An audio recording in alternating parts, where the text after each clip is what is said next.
They were icons, faces carved into cinema history, men and women the world associated with glamour, discipline, beauty, and myth. Audiences saw pressed suits, confident smiles, and effortless charm. They saw legends elevated by studio lights and applause. But there was one man who sat close enough to know the truth, close enough to smell it. For over 30 years, Johnny Carson ruled late-night television with calm authority. He smiled, he listened, he endured. Night after night, Hollywood's greatest figures crossed the threshold of The Tonight Show. And while the audience laughed and applauded, Carson fought a silent battle one no camera could capture. This is not gossip. This is not mockery. This is the private diary of a man who learned that behind the glamour of Hollywood's golden age, sometimes greatness came with a smell no one talked about. Orson Welles. If there was one guest who transformed Johnny Carson's desk into a defensive position, it was Orson Welles. To the audience, Welles was myth incarnate, the prodigy of Citizen Kane, the booming voice, the towering intellect that reshaped cinema before most directors found their footing. Applause followed him wherever he went. Reverence filled the room before he even spoke. But by the 1970s, the man who entered the Burbank studio was no longer the lean revolutionary of film history. He was massive, slow, wrapped in oversized black suits that trapped heat like canvas tents, concealing a body long surrendered to excess. When Welles sat down, the space between host and guest disappeared, and with it came an atmosphere Carson never forgot. It began with cigars, thick, half-smoked Havana stubs clinging to fabric that rarely met fresh air. But beneath the tobacco was something worse, the sour sweetness of brandy seeping through skin. Under studio lights, Welles became a furnace. Sweat pooled, alcohol fermented. The air grew heavy, oppressive, unavoidable. The worst moments came during Welles' magic tricks. He loved leaning forward, head low, breath close, erasing any remaining distance. Carson smiled. He nodded. Inside, he held his breath. Crew members later recalled that the guest chair required industrial cleaning after Welles left. Sometimes it was replaced entirely. Genius, Carson learned, did not always come clean. Bette Davis. Bette Davis did not smell like neglect. She smelled like an era. Sharp-tongued, intelligent, and commanding. Davis arrived with the confidence of someone who had earned every ounce of her legend. But she carried history with her, layer by layer. First came cigarettes. Not fresh smoke, but cold, stale residue embedded in hair, gowns, and skin. The kind that lingers long after the ash is gone. Then came cosmetics. Heavy foundation, powder, perfume applied with urgency. Under the lights, it all blended wax, tobacco, sweetness turned sour. A dense, cloying fog. Davis had a habit of leaning in for emphasis, laughing close, whispering anecdotes inches from Carson's face. He never flinched.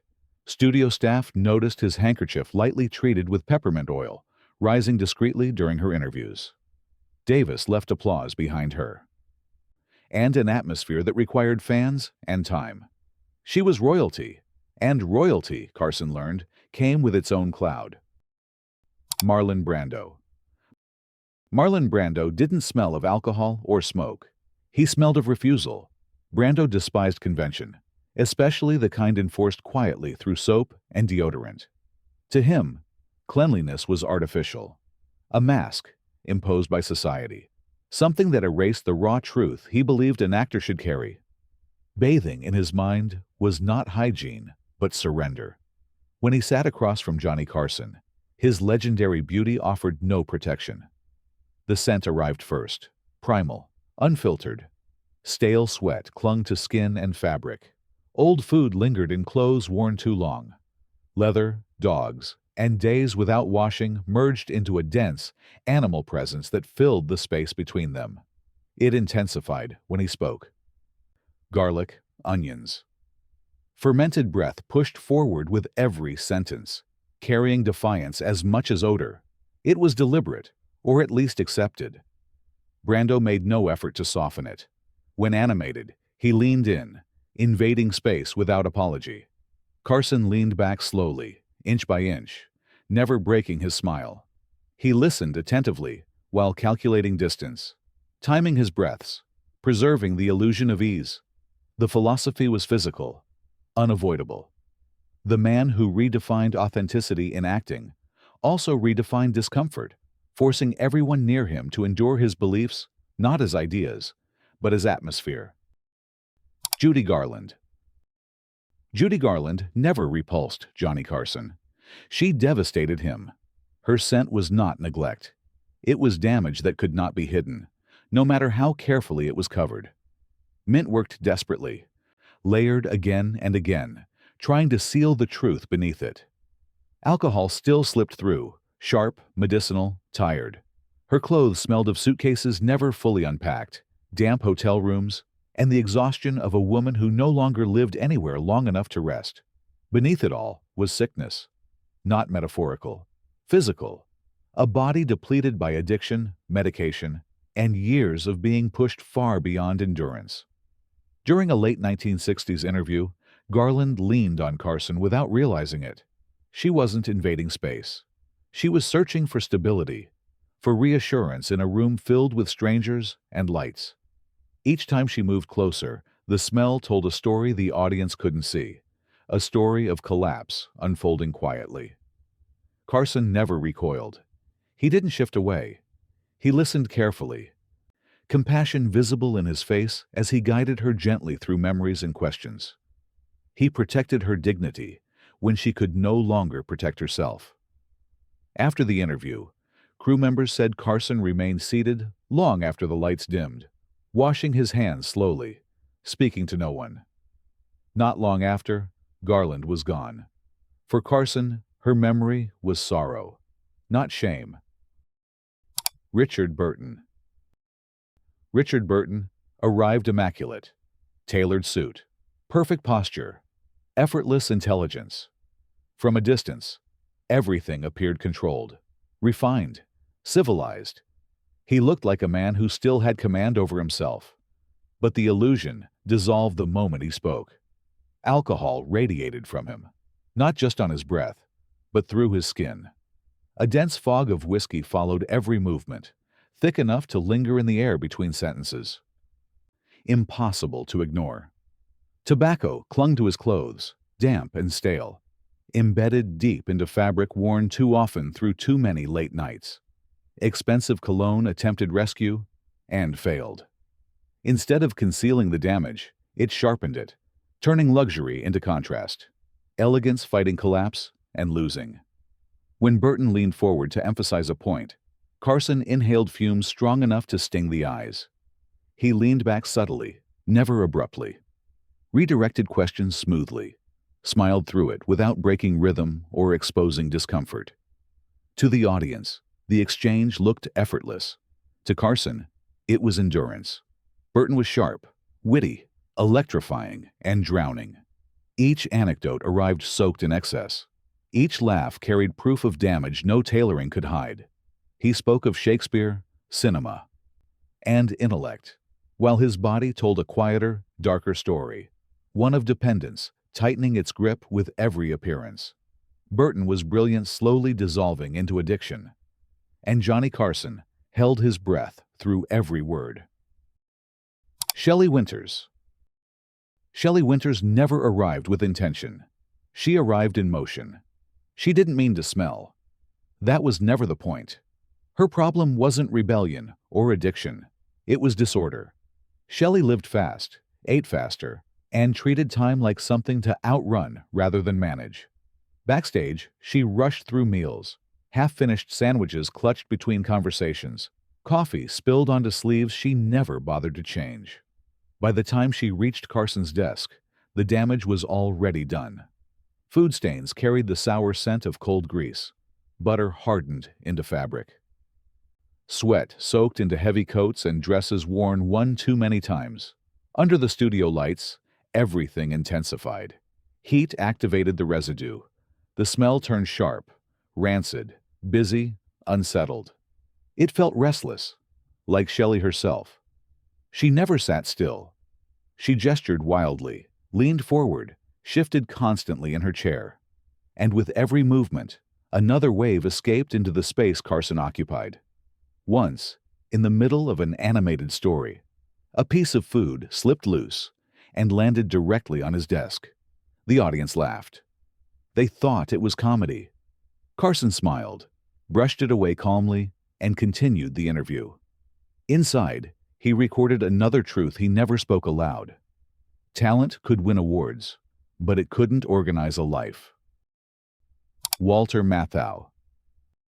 Walter Matthau was different. He wasn't chaos. He was surrender. Matthau rarely arrived from home.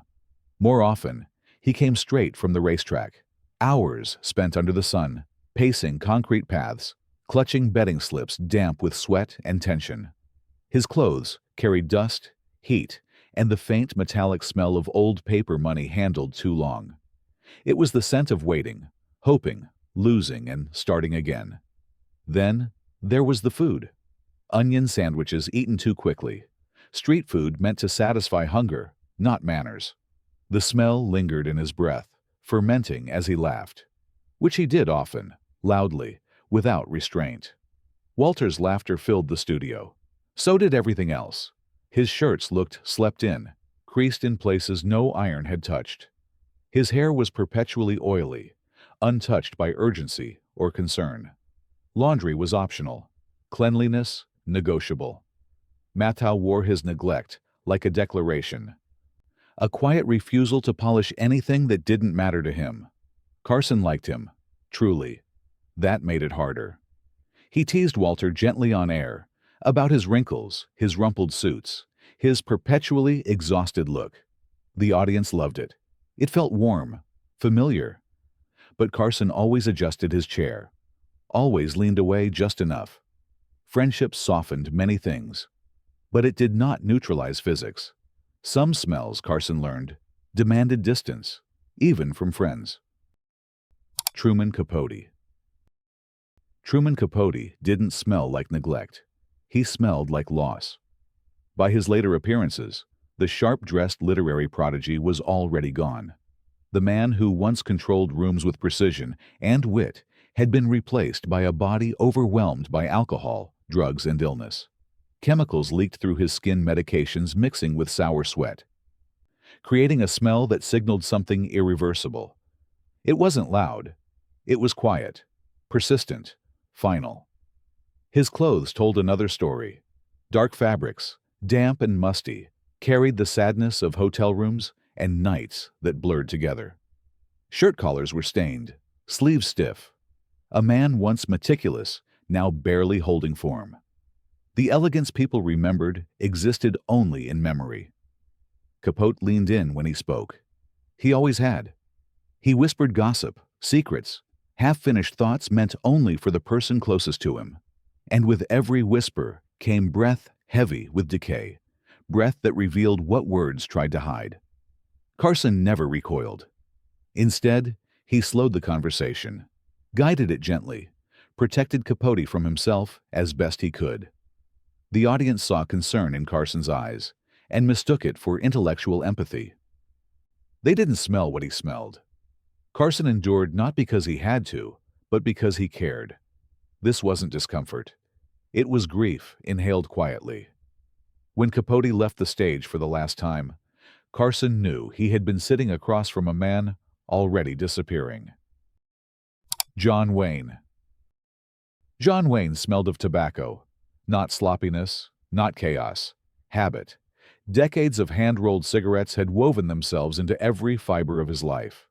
Leather jackets, denim shirts, wide-brimmed hats. The smoke didn't cling, it lived there. It occupied space the way Wayne himself always had, heavy and undeniable. When Wayne appeared on The Tonight Show in his later years, another scent joined it. Illness, treatment, a body fighting something it could not outrun. Years of smoke were now mixed with the chemical edge of medication and the faint, sickly smell of a system under siege. The smoke was thick, dense enough to command the room. When Wayne leaned forward to speak louder, His breath carried years of damage with it, harsh, rasping, heavy. It was the sound and smell of a man paying for a lifetime of endurance. Carson never flinched. He never joked.